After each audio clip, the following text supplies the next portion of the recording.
Jai Shri Krishna. This video is for Gita Olympiad and I'm going to continue with Adhyay number 14, that is Gunatraya Vibhaga Yoga. Om Shri Paramatmane Namaha.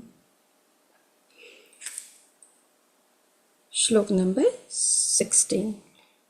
Karmana sukrutasyahu satvikam nirmalam phalam rajasastu phalam dukkham અજ્ઞાનંતમસફલમ.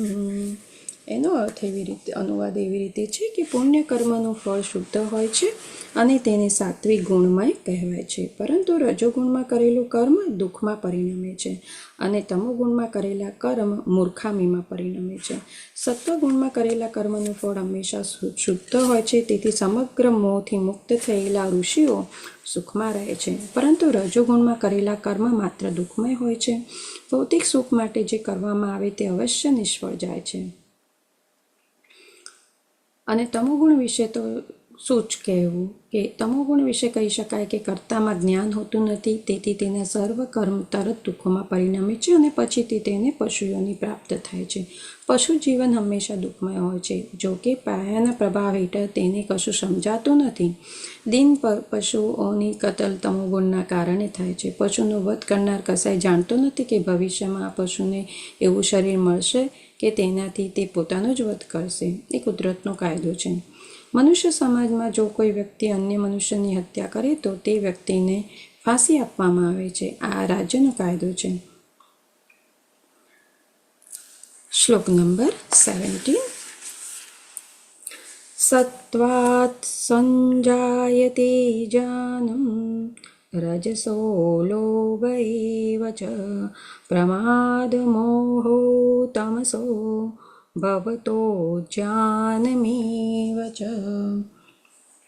એનો અનુવાદ એવી રીતે છે કે સત્વગુણી વાસ્તવિક જ્ઞાનનો વિકાસ થાય, સત્વગુણથી વાસ્તવિક જ્ઞાનનો વિકાસ થાય છે.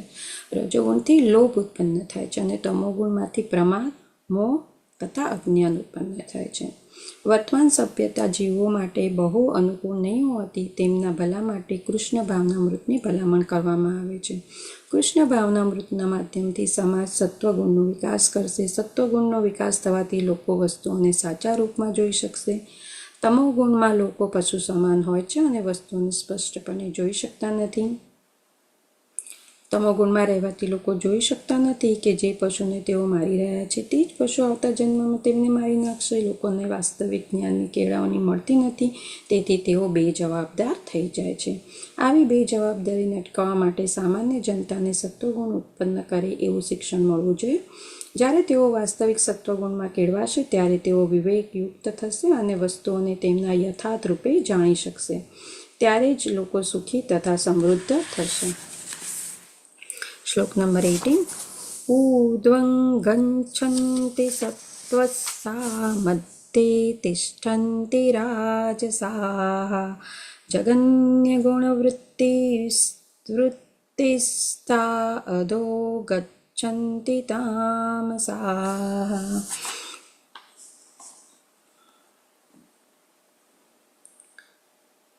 એનો ભાવાર્થ એવી રીતે જ, અનુવાદ એવી રીતે છે કે સત્વગુણી મનુષ્યો ક્રમશઃ ઉપર ઉચ્ચતર લોકોમાં જાય છે. રજોગુણી માણસો પૃથ્વીલોકમાં રહે છે અને જે ઘૃણાજનક તમોગુણમાં હોય છે તેઓ નરકલોકમાં જાય છે. આ શ્લોકમાં પ્રકૃતિના 3 ગુણોમાંથી પરિણમતા ફળ વિશેષ સ્પષ્ટતાથી સમજાવ્યા છે. સ્વર્ગલોકોનો બનેલો એક ઉર્ધ્વલોક છે જ્યાં દરેક વ્યક્તિ અત્યંત ઉન્નત હોય છે. સત્વગુણના વિકાસના પ્રમાણ અનુસાર જીવને વિભિન્ન સ્વર્ગલોકમાં મોકલાય છે.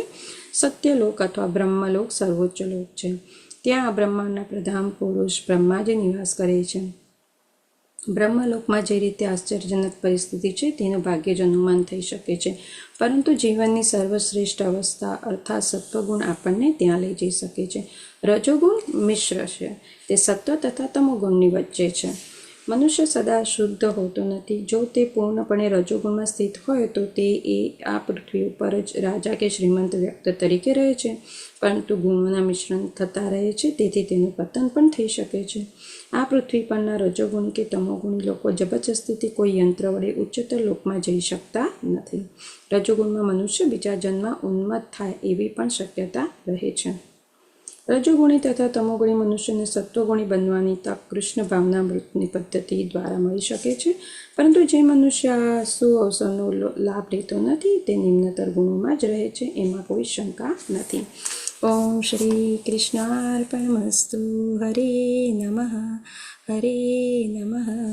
હરે નમઃ. જય શ્રી કૃષ્ણ.